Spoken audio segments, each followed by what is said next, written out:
मुळात त्याची खरं तर आवश्यकता नव्हती, कारण तो जो विषय होता त्याला कोणी उपसूचना मांडली नव्हती. उपसूचना मांडली तर ते मताला येतं, आणि मताला आलं तर मग मेजॉरिटी आणि ह्या सगळ्या गोष्टी काउंट होतात, म्हणजे पोल होतो. तर त्या प्रस्तावाला पोल झालाच नाही. खरं तर त्यांना एवढा बिकट परिस्थितीत बोलवायची गरज नव्हती, सत्ताधाऱ्यांना एवढं घाबरायची काही गरज नव्हती. पण कुठेतरी प्रस्तावासाठी अशा प्रकारे जीवा शिक्षा वगैरे, कारण एक्झॅक्टली ह्यांना सदस्यांच्या काय शारीरिक किंवा ओव्हरऑल जीवाशी पेक्षा ह्यांना ह्यांचे प्रस्ताव महत्त्वाचे आहेत. एखादा प्रस्ताव जर तुम्हाला वाटतंय की आज जर पोल मागितला विरोधकांनी तर, आणि आपलं संख्याबळ कमी आहे, तर ते नॉट टेकन करता येतो, कारण त्याला नेक्स्ट वीकमध्ये पुन्हा घेता येतो. सगळ्या तरतुदी असतात आणि हे त्यांनाही माहिती आहे. तरी देखील काही त्यांचे आर्थिक लागेबांधे असतात जे त्यासाठी त्यांना लवकर करायचं असतं. ह्यासाठी एखाद्या सदस्याला एवढ्या शारीरिकरित्या तो जर एवढा आजारी असेल तर त्याला बोलवणं योग्य नव्हतं. नगरसेवक झा यांच्याशी बोलणं झालं फोनवर. ते म्हटले की मला डेंग्यू झालेला आहे, माझ्या प्लेटलेट हो हो हो ज्यावेळेस शरीरातले प्लेटलेट अहो ते थरथरत होते. त्यांना नंतर आतमध्ये जाऊन झोपले होते अँटी चेंबरमध्ये ह्यांच्या स्टँडिंग कमिटीच्या अध्यक्षांच्या, आणि जेव्हा तो प्रस्ताव आला तेव्हा त्यांना बाहेर आणलं गेलं. इतका सगळा खटाटोप करायची काही आवश्यकता नव्हती. एक तो प्रस्ताव तुम्हाला नॉन टेकन करता आला असता आणि पुढच्या आठवड्यात घेता आला असता, पण ह्याच आठवड्यात घ्यायचा असा कोणाला तरी शब्द दिला असावा त्यांनी, म्हणून हा सगळा खटाटोप केला असेल. यावेळी सत्ताधाऱ्यांना विचारण्यात आलं तर त्यांनी असं म्हटलं की असं काहीच नाही, हे सगळे प्रश्न जे ते डावलून बाजूला सारले. हो, मग असं असेल तर मग तुम्ही त्यांना एवढं बिकट परिस्थितीत का बोलवलं? का त्यांना एवढा, म्हणजे ते तर अक्षरशः ना थंडीने असे कुडकुडत होते, अंगावर शॉल घेऊन कानाला रुमाल बांधून वगैरे बसले होते. मग अशा परिस्थितीमध्ये त्यांना का बोलवलं होतं तुम्ही? आवश्यकता काही नव्हती ना तशी. म्हणजे मी त्या दिवशी तुम्हाला सांगतो, मी स्वतःहून सांगतो, त्या दिवशी हे झालं काय, इम्प्रूव्हमेंटला पण असाच एक विषय होता.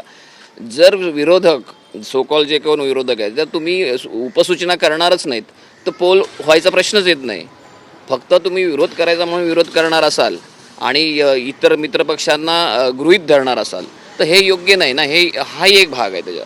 त्या सुधारमध्ये जे आता तुम्ही उल्लेख करता त्यामध्ये तुमच्या सदस्य मी एक्झॅक्टली अनुपस्थित नाही, त्या उपस्थिती होत्या, परंतु त्यांना घरून काहीतरी कॉल आला, त्यांचा मुलगा बाहेर घ्यायला आला होता म्हणून त्या निघाल्या. परंतु सांगायचं तात्पर्य काय, जर उपसूचना मांडली असती आणि मतदान झालं असतं तर त्या गोष्टीला अर्थ होता. जर उपसूचना मांडलीच नाही आणि मतदान झालंच नाही, फक्त विरोध झाला, तर त्या उपस्थितीला आणि अनुपस्थितीला काही प्रश्नच येत नाही ना. दादर डेटिंगमध्ये मॅनहोल उघडा होता आणि पालिकेचं आता असं म्हणणं आहे की त्या मॅनहोलची जाळी आणि ते झाकण जे आहे ते चोरण्याचा प्रयत्न झाला, पण तो प्रयत्न यशस्वी झाल्यामुळे आम्ही त्या ठिकाणी आता मॅनहोल लावला आणि गुन्हा दाखल करतोय.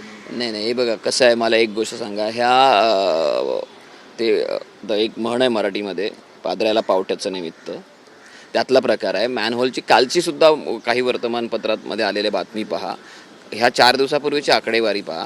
अजून 10-1 हजार मॅनहोल जे आहेत ना, त्यांना जाळ्या लावलेल्या नाहीत, उघड्या आहेत, अशा अनेक आकडेवारी समोर येते. महानगरपालिकेची ही मान्सूनपूर्व तयारी म्हणजे झालीच नाही, त्याचं हे द्योतक आहे.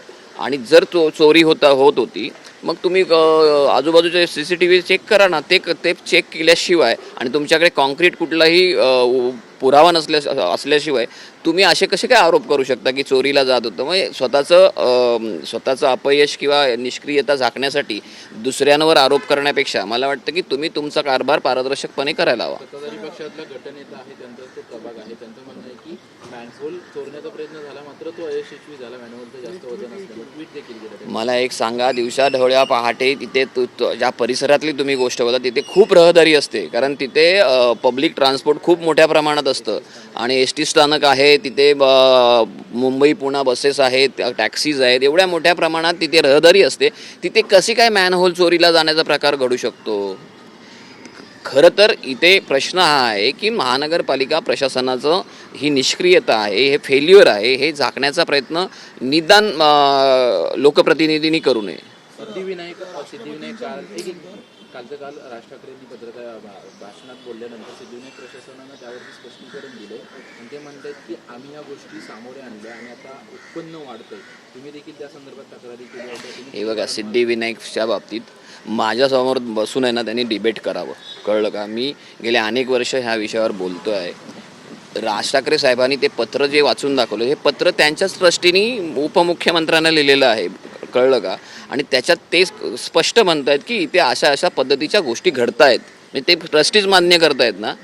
मग ट्रस्टी असोत, अध्यक्ष असोत किंवा खजिनदार असो, ह्यांची नेमकी तिथली रोल काय, त्यांची जबाबदारी नेमकी निश्चित होणं गरजेचं काय आहे त्यांचा. पुन्हा ते त्यांचे जे प्रशासकीय अधिकारी आहेत किंवा शासकीय अधिकारी आहेत, त्यांचा नेमका तिथे रोल काय आहे, त्यांची जबाबदारी काय, ह्या सगळ्या गोष्टी आहेत. हे बघा कसं आहे माहिती आहे काय, तुम्ही सफाई देण्यापेक्षा कारभार पारदर्शक करायला हवा. आरोप प्रत्यारोप करण्यापेक्षा तुम्ही तुमची सगळी तिकडची जी सुविधा आहे लोकांना द्यायची, ती योग्य पद्धतीने द्यायला हवी. ह्या गोष्टी न करता आपण काही गोष्टीवर पडदा टाकण्यासाठी जर सफाई देत असेल तर ते योग्य नाही. गैरसमज झालेत, आम्ही लवकरच राज ठाकरेंची भेट घेऊ. हां, घेऊ देत ना, घेऊन राज ठाकरे साहेबांना भेटून त्यांना सविस्तर त्यांना जे काही बोलायचं ते बोलू दे. परंतु ह्या गोष्टी घडल्या आहेत म्हणून तुम्ही पत्रव्यवहार केलेला आहे, हे तर तुम्ही डिनाय करू शकत नाही ना. कोणी केलं काय केलं हा चौकशीचा भाग आहे, कळलं का? पण घडले आहेत म्हणून तुम्ही पत्रव्यवहार केलात ना. राष्ट्रपतींच्या मंजुरीनंतर आता महाराष्ट्रात धर्म स्वातंत्र्य कायदा लागू झाला. लव जिहादचा आरोप सातत्याने भाजप करत होतं. या कायद्याच्या तरतुदीनुसार 7 वर्षाची शिक्षा आहे. मात्र आता धर्मांतर करून जर लग्न केले का एखाद्या स्त्रीने तर तिच्या अपत्याला आता त्या आईचा धर्म लागणार आहे. कशा प्रकारे बघता म्हणतो? नाही, मला या विषयात आहे ना कायदेशीर बाबी चेक केल्याशिवाय मी यावर वक्तव्य नाही करू शकत, मला पाहावं लागेल. मुंबई शहरामध्ये गणेशोत्सव जवळ आलाय. 2600 पेक्षा जास्त तक्रारी खड्ड्यांच्या पालिकेकडे प्राप्त झालेल्या आहेत. मात्र अजूनही खड्डे पडलेले पाहायला मिळतात. चिंचपोकळे असेल, लालबाग असेल, परळ असेल, अशा अनेक भागांमध्ये रस्त्यांची जाळ हो, ते हे तर वारंवार आम्ही सांगतोय ना, खड्डे आहेतच. आणि खड्डे काही एक दिवस बुजवण्याने संपत नाहीत, पाऊस पडला की परत पडत असतात. तर सातत्याने ही प्रक्रिया करणं गरजेचं असतं. आणि खरं तर मान्सूनपूर्व खड्डे पडू नयेत म्हणून ज्या पद्धतीने काम करायला हवं होतं ते केलेलं नाही, हे आम्ही वारंवार सांगितलेलं आहे. जरी आयुक्त असोत किंवा महापौर असो की खड्डे मुक्त सगळं झालेलं आहे, थोडेच खड्डे राहिलेत असं काही नाही आहे. की जिथे काम निकृष्ट दर्जाचं झालेलं आहे रस्त्यांचं, तिथे मोठा पाऊस पडला की खड्डे पडतातच आहेत. त्यामुळे किती डागडुजी करणार, ह्यालाही एक मर्यादा आहे. तर खड्डे जसा पाऊस पडणार तसे खड्डे हे पडत राहणार, कारण तुमचं काम चांगल्या दर्जाचं नाही आहे. पण रात्री डागडुजी केली जाते आणि सकाळी पुन्हा आहे तशीच परिस्थिती आहे. हो, आज ओल्या पावसामध्ये पाऊस पडतोय आणि ओल्या रस्त्यावर तुम्ही डागडुजी केलीत ते पुन्हा उखडणारच आहे ना.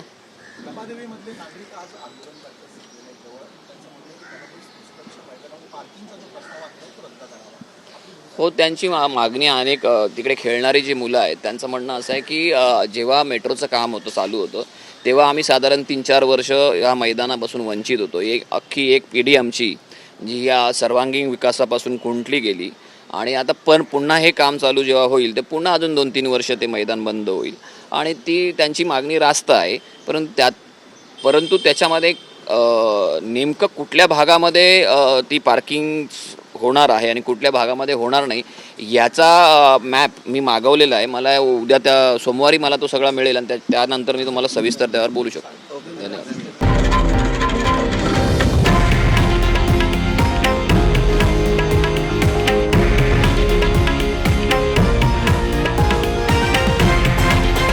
हे आहे देशातील नंबर 1 न्यूज नेटवर्क आणि आपण पाहत आहात TV9 मराठी, एकमेव.